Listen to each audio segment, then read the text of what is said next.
Good evening, everyone, and welcome back to the next session on consumer healthcare, where we'll discover how the two large industries on consumer and healthcare are coming together to create opportunities for the startups. And over the next few minutes, we'll learn through our portfolio brands and the founders on how they are innovating not only on the products, but also in the business models to disrupt this space. May I request the videos, please? Bug. So gut health issues really reside in every household in the country, right? The gut is really the center to overall health and well-being. It's not only connected to digestive related issues like acidity, bloating, constipation, IBS, but metabolic health, right? Obesity, weight, diabetes. Unfortunately, the market is driven by symptomatic treatments. So if you have acidity, you pop an Eno. If you have constipation, you take Churans. But no one's really going to the root cause of the problem. That's where the Good Bug sort of came in. Today at the Good Bug, I can proudly say we have impacted more than 2 lakh lives already in India, where we've really helped our customers heal their gut and through the gut, heal some of their predominant health concerns. We have strong unit economics. We have an average order value of about 1700 rupees. On an everyday basis, about 55% of our revenue comes from repeat customers. So we have a broad range of products in our portfolio. We have a lineup of products on the digestive health and indigestion side.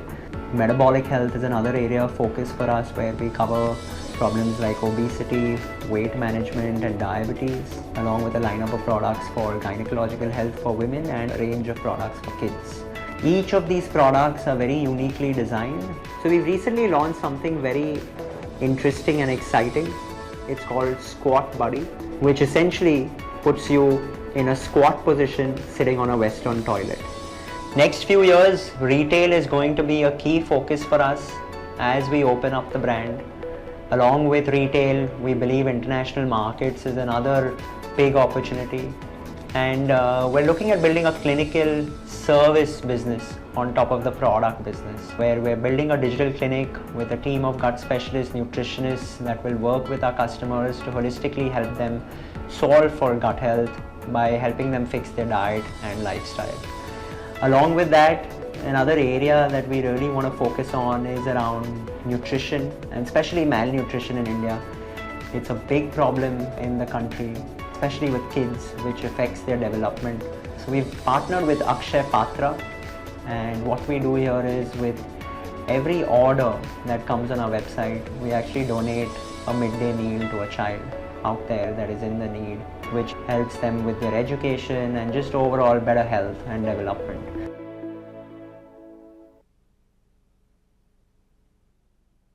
More than 100 million Indians are living with diabetes. Another 130 million have pre-diabetes and will get into diabetes very soon. Add to that the burden of hypertension, heart disease, high cholesterol and obesity. We can see a very scary future for India. All this despite better healthcare facilities and medications. It is a huge and complex problem to solve. Though the solution may sound very simple, eating healthy, exercising, sleeping well and living stress-free. But we all know this is easier said than done. At Fitterfly, we know what it takes for people to make healthier choices every day. Our technology and our group of experts have proven to help people drive behavior change. And this change is what helps people manage, prevent, and even reverse diabetes. We use thousands of data points and get actionable insights using our proprietary PGR algorithm. This insights helps us create precise nutrition plans as well as digital therapies to manage sleep, stress, pain, and fitness. Our methodology and outcomes have been proven and validated by several top medical institutes around the globe. We have transformed more than 25,000 lives. More than 500 doctors are trusting their patients to us. Partners are beginning to believe in us In the last 12 months, we have increased our revenues by 2.5 times and average order value has grown by 70%. All this while we have reduced the operations cost by more than 50%. We are working with insurance companies to lower claims. And we are doing this by integrating our apps and our methodology into their platform. We are working on new therapies for heart health and hypertension with one of the largest pharma companies in India. Now that we know the market potential and what actually works, it's time to scale up efficiently with artificial intelligence driven automation and win large market share with B2B2C partnerships. This is a good start, but there are many miles to go before we can solve for diabetes and other chronic metabolic conditions at scale. Our mission is to help 1 billion people with better health outcomes over next 10 years. Hi, I'm Dr. Amit Malik. I'm the founder and CEO of Amaha. Hi, I'm Neha Kirpal. I'm the co-founder of Amaha. We firmly believe that coordinated, collaborative and continuous care leads to excellent mental health outcomes, not just in terms of recovery, but also relapse prevention and an enhanced quality of life. At Amaha, we put the client and their family first. This is the core of our value system. It guides everything that we deliver, including operational and strategic focus. We have a multidisciplinary team of 150 mental health professionals who are on our payroll, who have extensive experience and stellar qualifications. We rigorously train our professionals in proprietary clinical protocols, ensuring quality of care for every single client. We create a personalized treatment and care plan for each individual and regularly monitor their progress to ensure that they actually get better outcomes. We ensure continuity of care across each individual's lifespan by providing assessments, diagnosis, treatment, recovery, and maintenance support, depending on wherever the person is in their journey, so that they can access the care that best suits their circumstances and needs. In 2021, in order to provide care across the lifespan, from childhood to adulthood and beyond, Amaha acquired and partnered with Children First, India's foremost child mental health organization that has supported over 12,000 lives over the last 14 years. With Children First, Amaha can now treat a wide range of conditions affecting children and adolescents, including autism, developmental difficulties and others. Amaha today has 5 mental health centers across Delhi, Mumbai and Bangalore, 2 of which focus exclusively on serving children and young adults. So we are able to support needs of all family members under one umbrella. Last year alone, Amaha delivered 1 lakh therapy and psychiatry sessions in 18 plus Indian languages, not only in our centers but also across 600 plus Indian cities, delivering them online. Importantly, nearly 3 out of our 4 clients report significant clinical improvement due to our interventions and go on to become lifelong advocates of a life-altering service. Till date, Amaha app has touched over 5 million lives globally with a rating of 4.5 plus on Google Play Store. Today, our online community support platform has 50,000 plus active members. And on the partnership side, Amaha has been doing a lot of community work with key voices like Augusta Foundation, Youth Ki Awaaz, Schizophrenia Awareness Association, and Bipolar India to spread awareness about mental health and encourage conversations on this topic. We have the capability to treat a range of mild to severe mental health conditions, including ADHD, bipolar disorders, schizophrenia, and addictions, in addition to more commonly prevalent conditions like anxiety and depression. Amaha also will be looking at where the gaps might exist today in the overall client and family journey in order to find more opportunities for impact, including inpatient care and at-home services, so that we can fulfill our mission of helping people feel better, get better, and stay better.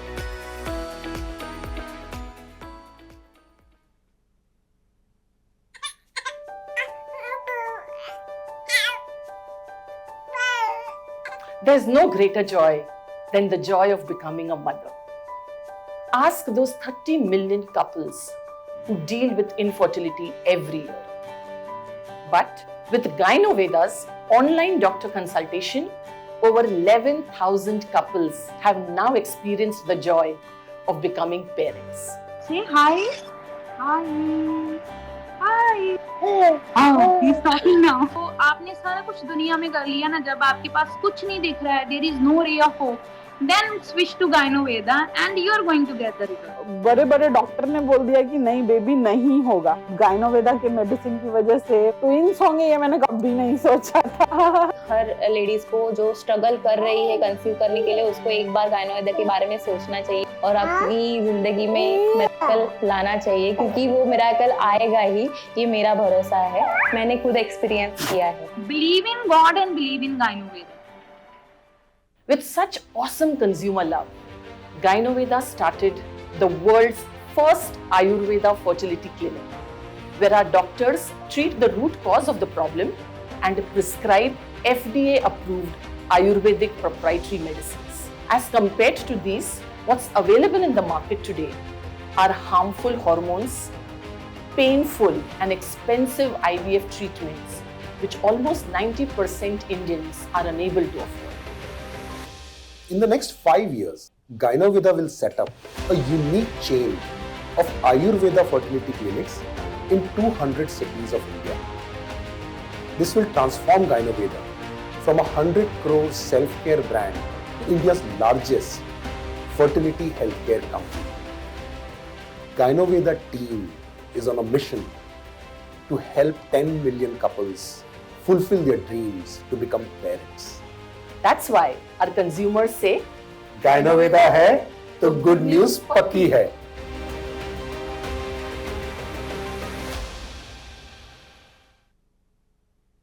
So how would you describe Inito? Hi, I am Ayush and I am the co-founder of Inito. We are a company that simplifies self-care with the most advanced home health trackers.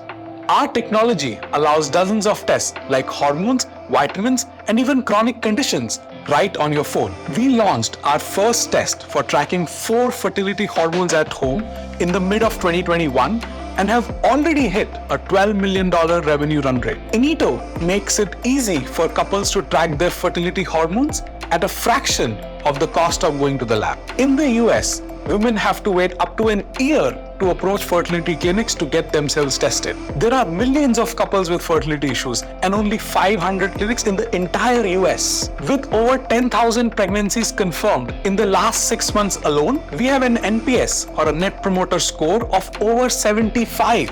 We also have the largest data set of fertility hormones in the entire world. Obviously, it has not been an overnight success for us. It took us 5 years of R&D, a dozen patents to build the technology to allow users to take tests at homes and get insights about their body. Now I'll invite my co-founder Varun to talk about our product and technology in more detail. Hi, I'm Varun, the CTO of Inito. Inito is the only product that currently measures 4 hormones of LH, FSH, metabolites of estrogen and progesterone on a single test strip in 10 minutes. So how are we able to do this? Over the last 5 years, we've developed high-resolution optical systems, AI-developed biotech assays, machine learning algorithms in pursuit of a low-cost, fast, and scalable testing platform. All this work is protected by more than a dozen patents.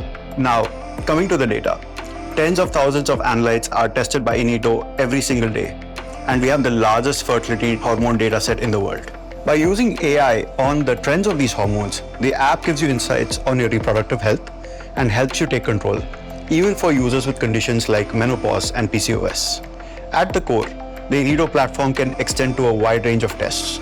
Over time, the same reader will be used for a battery of tests that caters to everyone in the family. The next few quarters, we'll be launching tests to track the progress of pregnancy, detect miscarriage, and hormones like testosterone, cortisol, etc.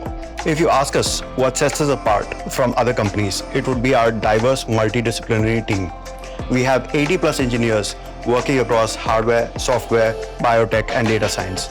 Even our marketing team is run by content creators and doctors working together. Inito grew over 10x in the last year. About 1% of couples trying to have a baby in the US will use Inito this year. With every test we add to Inito, we are taking a step closer to empowering every household with the most advanced self-care products. So let's make the world a healthier place. Thank you. Welcome everyone.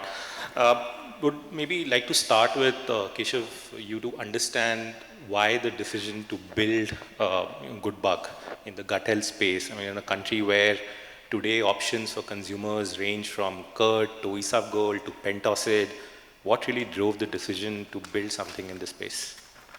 Oh, sure. No, Kankur, I think the problem exists in every single household today in the country, right? People are going through acidity issues, gastric issues, bloating issues, constipation. But unfortunately, solutions around it so far have always been symptomatic in nature. And hence, people have not been able to resolve the problem so far. So they go through these issues, they take a symptomatic treatment, and sort of are stuck in this vicious cycle. Microbiome science, which is basically the science of gut bacterial diversity and how that sort of affects the root cause of certain digestive and metabolic issues, was the genesis of the good bug. To sort of bring the science to the world, to bring it to consumers, go to the root cause of these problems and help consumers at large. So for us at the good bug, I think over the last 15, 16 months we've been in the market, we've really been able to solve pertinent problems that customers have been facing for years, trying to find solutions around it, but not had a solution. And that was really the reason to go after it. So a lot of deep science R&D work for us went on for a few years to understand bacterial cultures, probiotics, how they sort of play out in your gut, and then building a lineup of products and solutions to address it.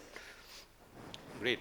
Dr. Amit, maybe would like to understand a little bit more on why mental health, right? Today, every recreation or form of recreation is being treated as a stress buster, and yet this is the most tabooed subject today in healthcare. What drove you to really start something in mental health? I mean, it's a massive problem, right? In India, about 200 million people have mental health problems, and that needs professional support. India has the highest rate of suicides among 15 to 29-year-olds, second highest, and it's one of the few countries the rates are going up. Where the rest of the world suicide rates are coming down, India the suicide rates are actually going up, especially in that age group of young people.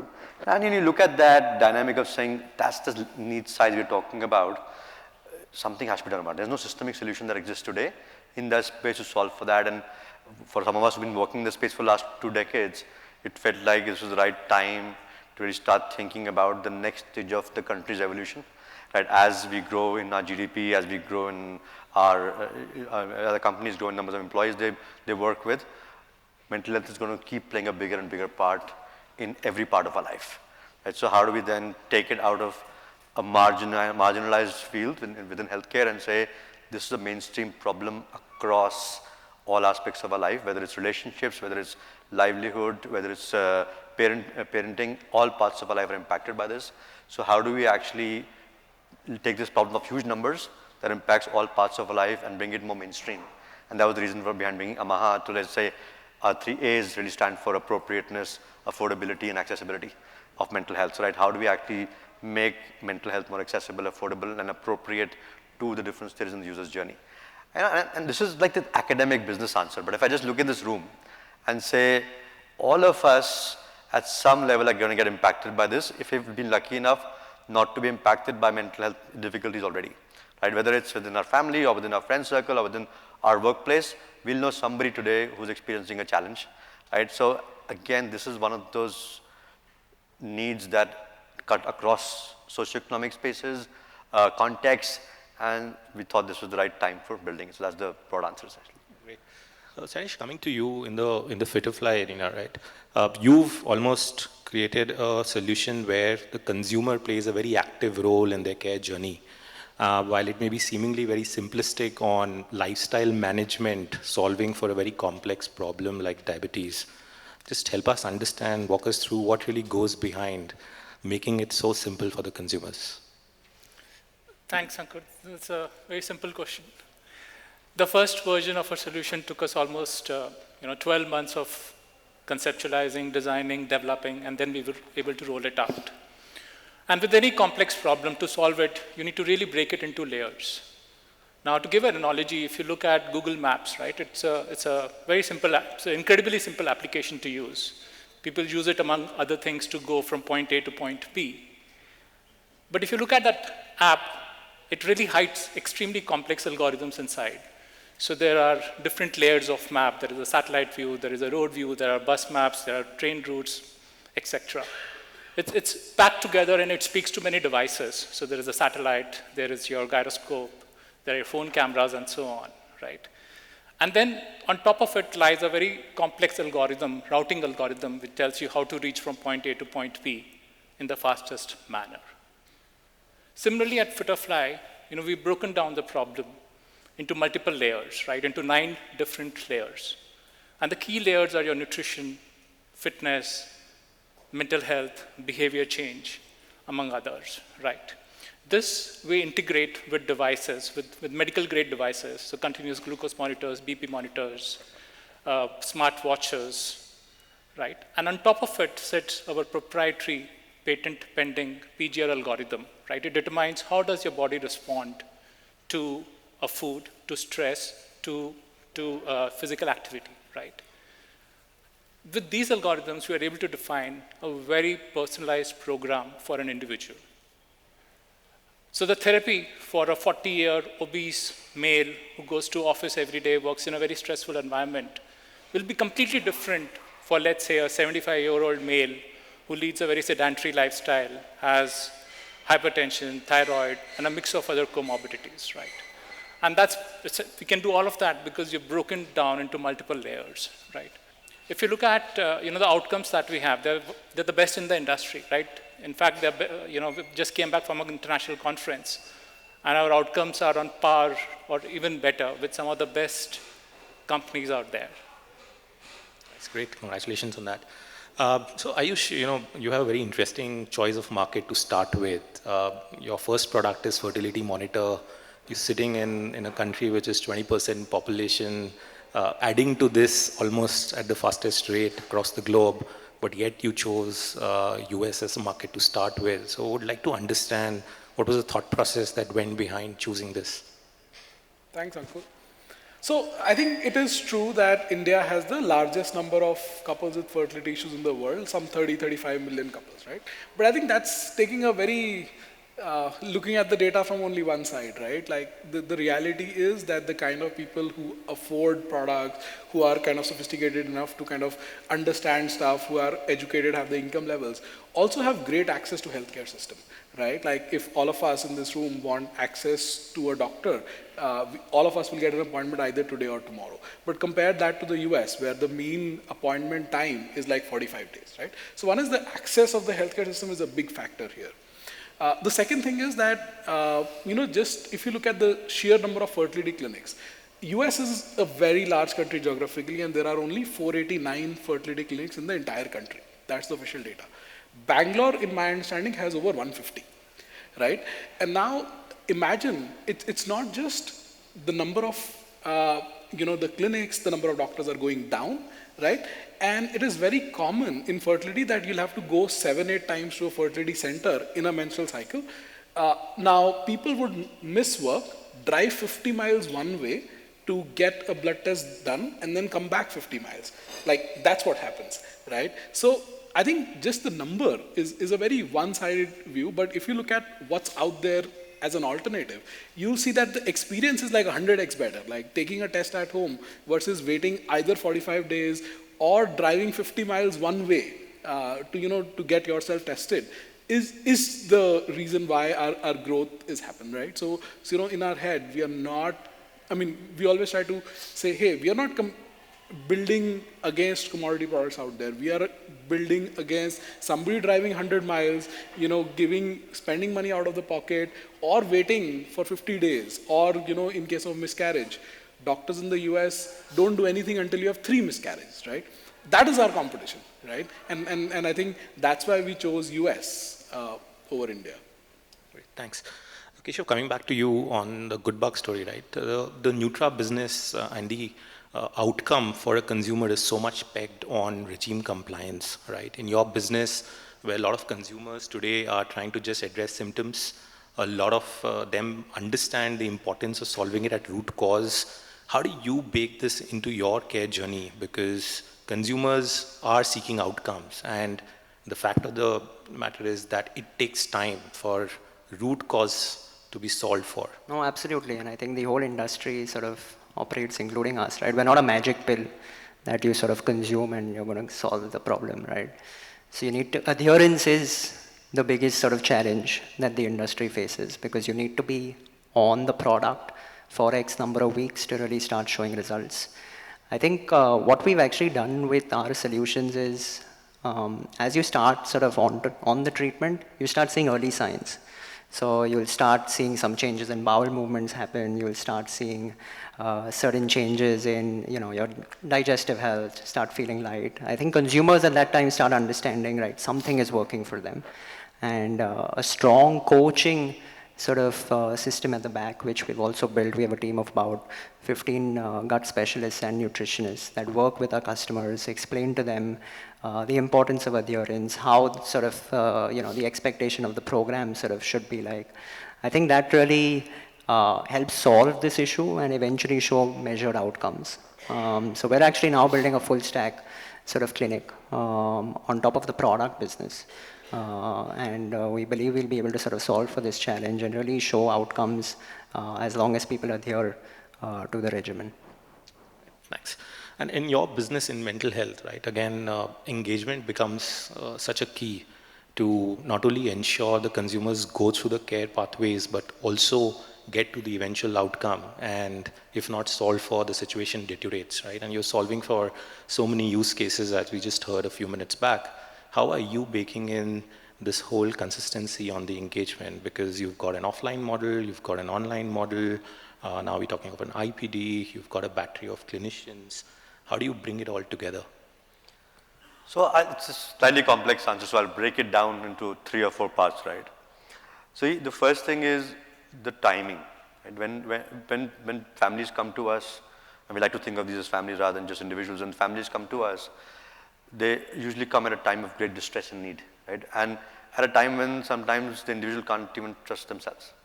So at that time, working with them collaboratively to help them move forward in life and help them build that trust, then creates a lifelong champion, not just for the treatment themselves and for the family, but also how they talk about you to the rest of the world. So I think that's the first thing, is that the timing of that, right? I think the second is really around saying, how do you actually build in partnership? And we call ourselves the mental health partner, and we really think that this is not just a doctor or a clinician sitting and telling a family or a patient what to do. This is about a space in which the family are equal co-creators of a care plan, where they have to work with you and you have to work with them to be able to build a journey and a plan. So I think that co-creation then allows for what a lot of people in the consumer space create the personalization that then allows for that engagement. And so I think that's the second part. The third is on the other side, the supply side of it, is really saying, how do you actually work with a clinical workforce that is well trained, that has the right kind of supervision, where you can monitor quality metrics both qualitatively and quantitatively, and then that DNA, I think we've been able to build now as we scale. We are now probably the largest mental health team outside the government institutions in India. We have about 150 plus clinicians on payroll today, right? So I think that DNA is really, really helpful in sort of keeping the conversation going. And I think the last part is the expertise within the team. And I think that there's 2 levels and 2 types of expertise. Both Neha, my partner, and Dr. Sen are here in the room today. So very deep clinical expertise, but then also very, very strong lived experience expertise that again comes together and informs everything we do not just as a tactical decision or clinical output, but also strategically how to think about the business. So when you think about all these channels we're talking about, whether it's an inpatient bed or whether it's an outpatient clinic or online, it's really just a touch point for the user. Right? The user is going to use different touch points at different points in the journey. And because these are chronic lifelong conditions, they need to be able to work with them over a lifespan, essentially. So then they'll need different touch points, whether it's like self-care tools and assessments, or whether it's like a bed in times of acute crisis. You need to be able to support the family throughout their journey and do it 24/7, meet them where they are, whether it's in the workplace, or whether it's the community, or whether it's in the school, meet them where they are, work with them in partnership, and support them in the most difficult times. I think that then allows for long-term attention and engagement to happen in more really lifelong conditions, basically, sir. Ayush, you've had very early great success on the fertility monitor. It's scaled fast. And the innovation engine, as you were talking about, is driving this. What's next on the agenda for Inito, and why? If you could just help us understand what is going behind the decision. Got it. So we are a consumer tech company, right? I'll just talk about the guardrails first. It takes a huge amount of development effort to take anything out. But then we don't build anything that we don't believe will get to a 50 to 100 million revenue in 2-3 years, right? So each product, that's the basic threshold, right? We don't build the point I'm trying to make is we don't expect to have 100 products, right? we expect to have a smaller portfolio of products that are very complex to make, and we will not get into commoditized categories. So I think that's like the guardrail number one, right? Because that also leverages on our strengths, which is, we have a very strong tech-focused organization, right? So, and then there are certain areas, because we operate in regulated spaces, what the, invasive tests kind of come later in priority than non-invasive tests, because, we are a very young company and we don't want to go into stuff that would take years to convince the FDA to approve us. So I think that is another variable here. And I think the third thing is pure tech. I think a lot of things are still not developed yet, which we're building. So with these guardrails, I'll tell you the specifics here. We have a very strong urine platform. We can do all kinds of very strong urine tests today. And so while we are focused on people trying to conceive, for example, 25% of all pregnancies end up in a miscarriage, and the marker used to track is called beta HCG. And there is today no home test in the world that can do that, right? That is one of the focus areas. We are in talks with the FDA for that. That is one side. Then we are also working on our saliva platform, specifically on other hormones like testosterone and cortisol, right? And like I said, it takes us a while to there's a huge R&D phase that goes beyond coming up with these products, but when they get out, we do expect them to give us 50 to 100 million in 2-3 years, right? And once we move beyond, the extension of fertility, which is people, once they get pregnant, monitoring their pregnancy and other hormones like testosterone, cortisol, we will start looking at blood tests as well in a longer horizon. So the end game is to build a DIY diagnostic platform?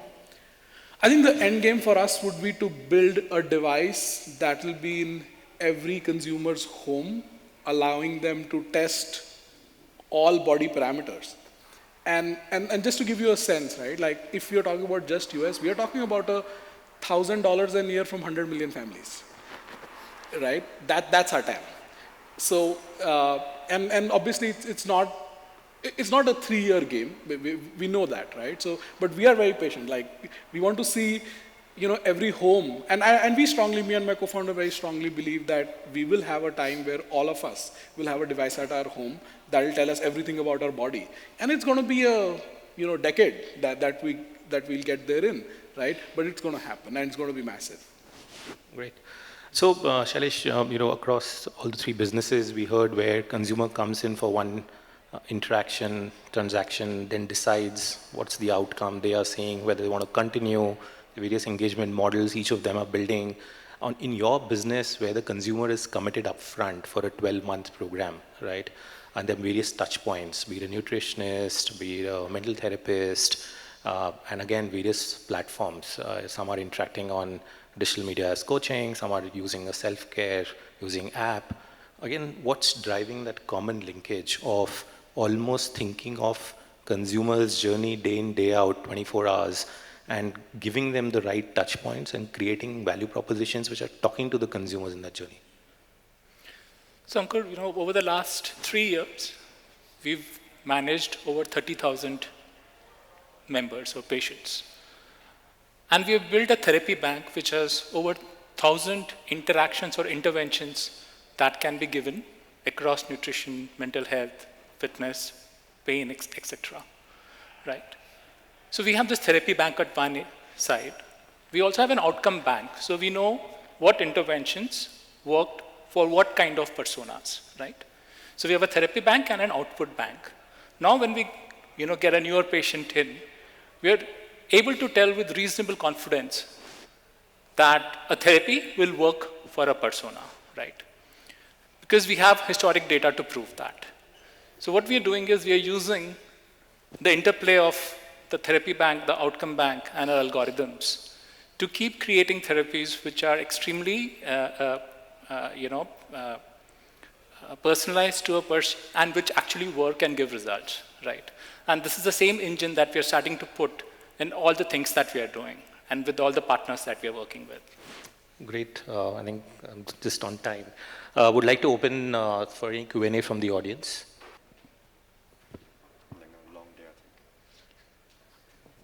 Great. Thanks everyone for sharing insights on how and what you are building towards. I would now like to invite Suchi for the next panel on how a new demand pool is getting created in the India 2 and beyond story.